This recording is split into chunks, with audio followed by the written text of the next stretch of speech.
Welcome back to another chapter of Shinnok's Uprising. Last time, we just went through the prologue, and we basically just caught up with the history of every combatant, leading up from A Date and a Destiny and my last epic, Shaolin Monks Part 2, and now we are in MK4 territory, or MK4 Gold. Personally, I prefer Gold. But, yeah. Now it's been 2 years since these two stories took place, and apparently Fusion just sensed something is amiss within the heavens, as they got forewarnings, including Aiko and Kung Lao and Nightwolf, of disturbing nightmares of Shinnok. According to Fusion, they didn't know who he was, so Fusion pointed it out during Kung Lao's training in the Wind World. So Fusion actually forewarned the arrival of Shinnok. So let's get this thing going. Alright, continuation 1. A second invasion. And, well, there's the prologue. I'll show it to you guys in the last video. So there's that. As perpetual peace lasted within the realms, Raiden, with the help of Fusion, were looking for a proper reversal of Liu Kang's immortal curse. In the past couple years, the monk and his allies figured death wasn't the only option, yet still no reversal has ever been found, nor any negotiations has been made. It certainly remained true that the elder gods were petty, ignorant, and hardly cared for lower beings, even those more inferior than the gods themselves. Even so, the Thunder God stationed a couple heroic fighters within the Jinsei chamber that had been slain, victims of Khan's salvage assault onto Earth and Outworld. For the previous couple years, their inanimate bodies were suspended and gradually being healed from the hefty damage they'd sustained. Raiden hoped they would be fresh and ready, especially when a sudden gale of wind nearly knocked him off his feet. The sky almost instantaneously turned opaque, as if night turned from day within minutes. Radical lightning and cracks of thunder loomed. Then a sudden cyclone descended as Fusion stepped out. Raiden ran to the precipice of the Sky Temple and lifted Fusion by the arms. "Brother! What news brought you here?" The elemental looked spent and replied breathlessly, "He has returned! Shinnok!" Raiden's eyes grew wide. "Shinnok? He must have broken free from his damned shackles of the Netherrealm! Where in Earthrealm did you know it was him?" Fusion was lifted onto his shaky feet. "At my sanctuary, in the Wind World, connecting Earthrealm into the heavens. I witnessed a dark mass as I was putting Kung Lao through training." "Ah yes, the Shaolin monk. You wish to enhance his skills in hopes of being stronger than his ancestor, the great Kung Lao." "Indeed, but I had sent him and Aiko back to Earthrealm in the Wuxi Academy. We must not let Shinnok invade Earth. We need to warn our brethren and the Elder Gods." Just then a stray lightning bolt struck the top of the temple, deafening thunder roared. "Come! We must hold Shinnok at bay!" Fusion nodded in affirmation, and the two teleported, leaving the comatose mortals behind. You'll see who they are soon enough. Liu Kang arrived back on the Honan banks of the Yellow River in China. The Grand Temple of Light towered in the distance. From that humble sight he knew he arrived back home after being away for a couple years. Only this time with a smile. He knew in his heart he shall stay with the Order of Light, as he was weary on leaving for so long, and he felt he was done at the moment for searching and training a new generation of Shaolin warriors. He escorted another fellow monk wearing a crimson uniform complete with gay headband, and was actually middle-aged brunette, but not quite as oriental, contrast to numerous others. "So, this is the legendary Temple of the Order of Light," the new monk in town said in amazement. And there's that. "Yes, it is indeed. Lu addressed to the newcomer, taking in the scenery he awaited so long for as he stretched out. It feels so good to finally be home. Seconds later, after they gathered their bearings, Lu led his partner and mingled with the other Shaolin monks, greeting him with open arms and smiles, especially his grandfather and his frail though glad self. Everyone was ecstatic to see their champion alive and well, even with his sidekick. Who is this fresh young man? This is Kai. He's been my most promising disciple I've been training with. Who knows? Perhaps he can rival me in Kung Lao one day, though Kai still has a lot to learn. Where is Kung Lao, by the way? Before the elder explained, the monks were astonished on beholding a thin funnel descend. Liu Kang followed their gaze. What? There's a tornado at the Wuxi Academy? No! No! Fujin must have landed. He has been training young Kung Lao. Fujin? Raiden's brother? Why would an elder god be here? As devoted as Lu was, he had been studying the ancient tablets, reading up on the legends of the elementals. He knew right then Raiden had a sibling he hardly mentioned. He also knew from the get-go that the elder gods were always passive over the denizens. Just then the crowd grew alarmed once they fixed their eyes on a bright streak of light, descending rapidly toward the ground. Thankfully, it was several miles away, but the impact made the ground quake. Lu then grew worried. Raiden? What is it? Kai, with me! Of course, master.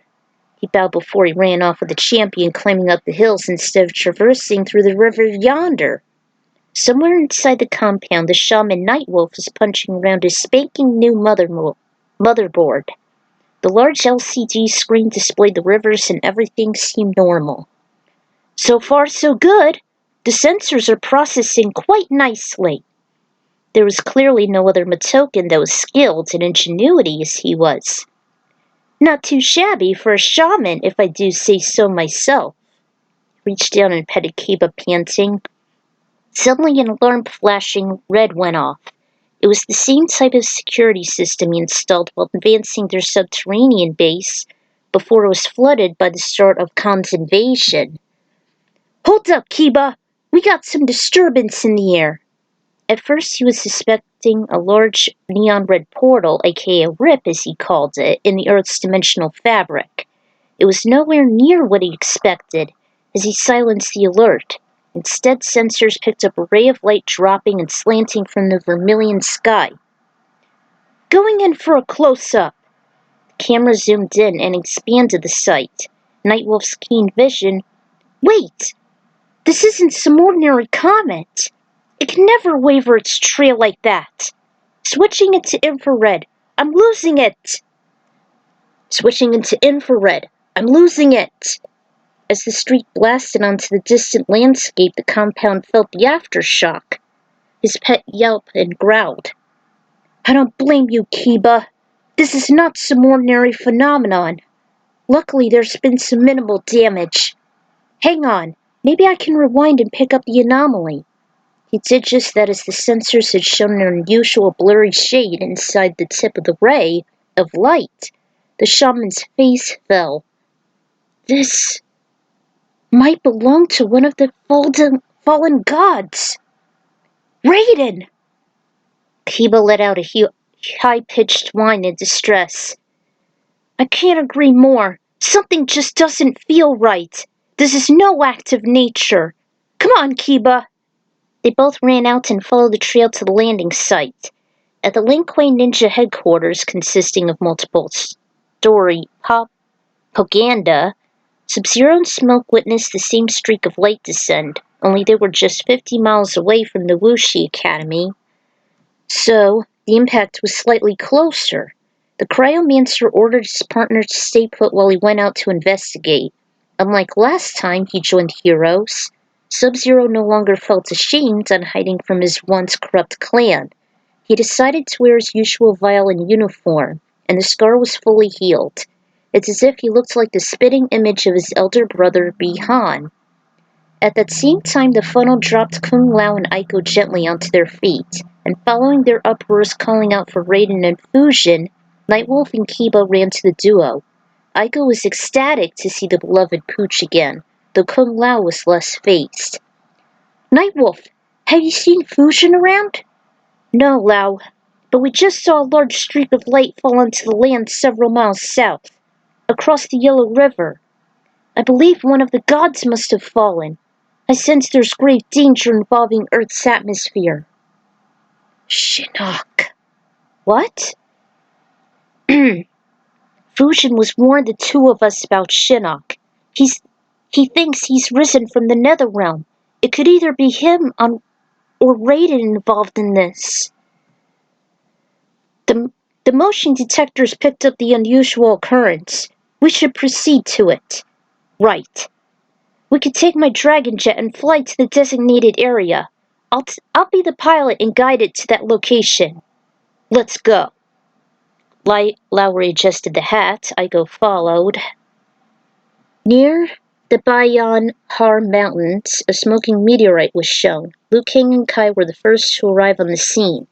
The crater was just deep enough for the duo to see a group of otherworldly monstrosities mauling someone.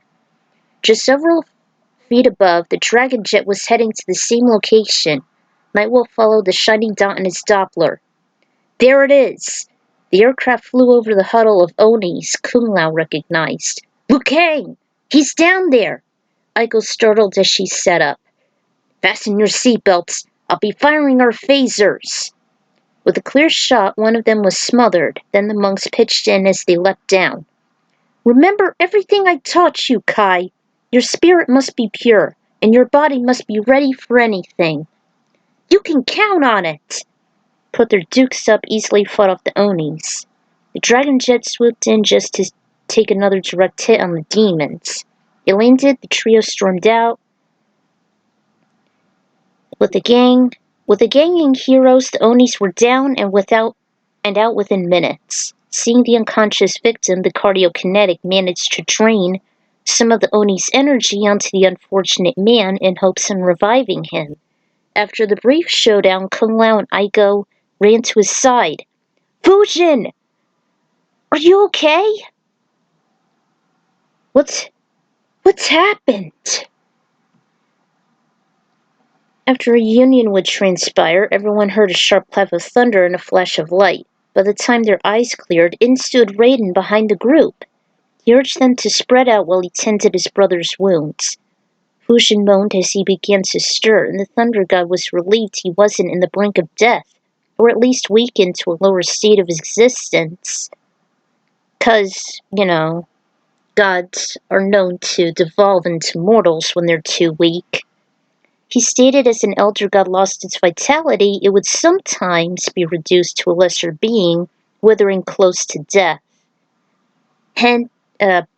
Emphasize on the word sometimes, not always. The army of darkness must have followed Fusion here. The heavens are under great assault. Shinnok, the elder god that fell from grace, is currently wreaking havoc. That crash land you saw was my brother. He silenced for a bit. Shinnok has also threatened to take the heavens for himself as revenge for his banishment into the underworld many centuries ago. And Liu Kang, I'm afraid Edenia is also in peril, and is being invaded by his Netherrealm army as we speak. Katana! Yes, I am unfortunately weakened from the last battle, but the Elder Gods and the Elementals may not hold Shinnok off for long. There's not much time. I had sent a messenger down to warn of the upcoming threat. Johnny Cage shall pass on the intel into the Special Forces. That is, if he's healed well enough. Johnny Cage? This startled everyone. He's alive from his fight with Motoro? Time is of the essence. I shall return to the heavens with my brother shortly. For now, you must gather as many of your comrades as possible to save Edenia and stop Shinnok. We must prevent him on invading Earthrealm. Our victories are in our hands. Their mentor held on to his wounded brother before they disappeared to the Densei chamber in another blinding flash. Man, it was shorter than I thought. I know Annihilation was a critical failure, especially since it received shockingly low ratings, but I can't deny its decent soundtrack. Not quite as good as the originals, but I'd still include a few songs from it. Which, as you'll see. I also find the soundtrack of Metroid Fusion to be useful as well, even though it seems to be time irrelevant, since this was made later than MK4, but I don't mind. And there's this, there's that, blah blah blah, blah blah blah, and the Cyborgs theme. I too find Defenders of the Realm just as underrated as Annihilation is, if not more, since it had only 13 episodes, like the infamous Zelda animated series, even though it's twice as better. Yeah, I said it! Twice as better as that. So I kind of figured the battle theme would be more appropriate for the warm-up fight. Unfortunately, since I never got into 4 very much, I hardly knew Kai. I kind of see him as the lesser monk compared to Liu and Lao, albeit as the same level of strength. Hopefully it'll become better next time around. Maybe slightly weaker. So stay tuned for Chapter 2, the second half of the invasion at the doomed kingdom of Edenia. Until then, this is the Ikron Writer signing out.